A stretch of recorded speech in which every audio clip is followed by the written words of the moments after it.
Iran sent a peace proposal demanding the Strait of Hormuz. The president threw it back and posted a Reaper drone. Diplomacy has expired.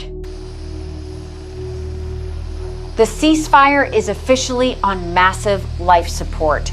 Behind closed doors, Pakistani mediators delivered Tehran's demands. Within hours, the response was public and contemptuous.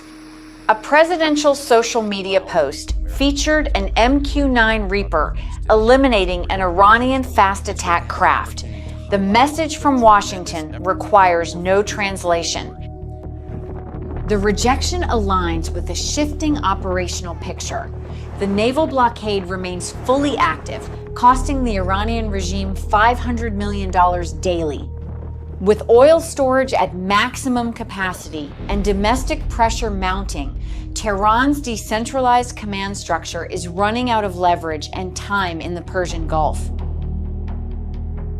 While politicians talked, Abu Dhabi took off the gloves.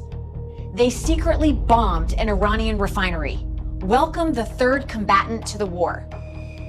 The Wall Street Journal confirmed the escalation after an Iranian drone bypassed defenses to hit the Fujairah petroleum zone. The United Arab Emirates retaliated. Emirati Mirage jets struck the Lavon Island refinery, sparking a major fire. Abu Dhabi is no longer just absorbing strikes from across the water. By disabling a facility that processes 55,000 barrels a day, the UAE opened a new strike axis. Iran cannot blame Washington for this specific retaliation without admitting their own unprovoked attack on Gulf infrastructure. The coalition opposing Iranian naval aggression just expanded on Tehran's own doorstep. Tehran demanded war reparations and total control of the waterway, a bold strategy for a navy that just lost 100 vessels. The IRGC's diplomatic maneuver was not a miscalculation, but institutional logic. Major General Vahidi knows surrendering nuclear ambitions and strait authority strips his organization of its core justification. The proposal was designed for domestic performance. It was a calculated signal to his own rank and file.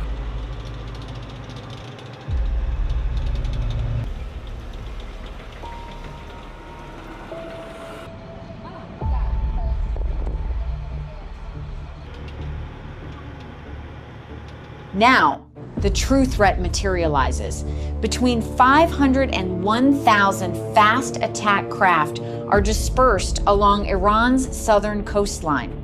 The Mosquito Fleet is not a weakness. It is an asymmetric doctrine born from the ashes of Operation Praying Mantis, designed specifically for the Strait's confined geography. These 14-ton vessels carry anti-ship missiles and heavy machine guns. By operating low on the waterline amidst island clutter, they compress radar acquisition time. The goal is saturation, overwhelming defensive systems with simultaneous contacts before combat architecture can process and engage every single target in the swarm. Swarm tactics look great on paper, until they meet overlapping fields of fire from uncontested airspace. Math always wins in the end. The fatal flaw in Iran's naval doctrine is zero air cover. Operating under complete American air dominance, every boat is tracked by E-2D Hawkeyes. That intelligence flows instantly through secure data networks to destroyers, F-15E Strike Eagles, and persistent drones covering every sector of the Persian Gulf.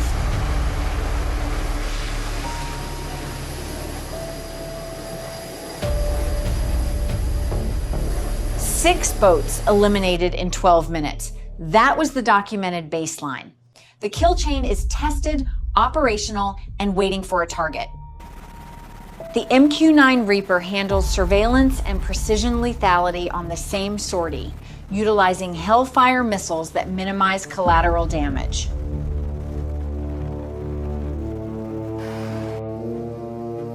Meanwhile, AH-64 Apaches hover low, using longbow radar to optimize targeting against fast surface threats.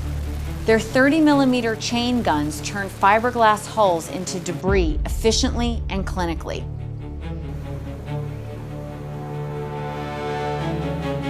Sector division tactics ensure that 130 boats distributed across 10 zones become a manageable, finite list. One Strike Eagle working a 13-target list is a standard combat run. Electronic warfare aircraft blind coastal systems, allowing fighters to execute close-quarter strafing runs completely unimpeded.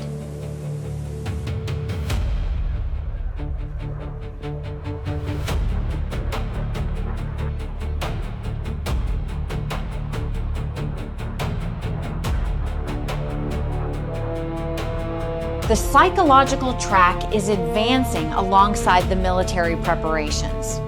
Releasing thermal footage and deploying strategic assets is a calculated communication strategy. France has now arrived, bringing a carrier strike group to the theater. The coalition opposing the aggression just gained NATO's most significant European military power. If diplomacy remains stalled, Project Freedom Plus is the anticipated next phase. It moves beyond protecting commercial transit to the clinical application of firepower against any coastal formation threatening navigation. With platforms in position and authorization pending, the timeline is shifting rapidly away from diplomatic avenues.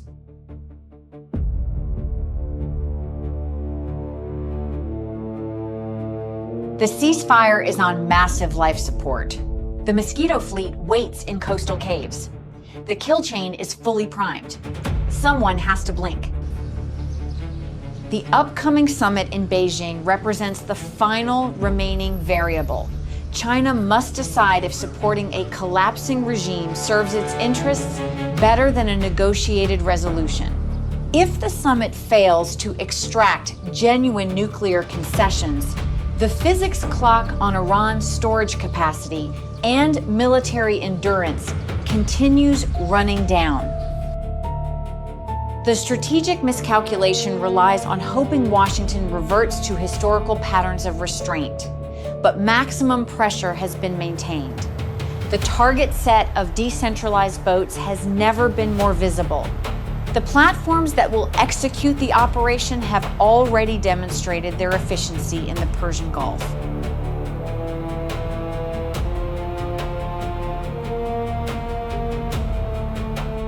"1,000 boats against complete air dominance.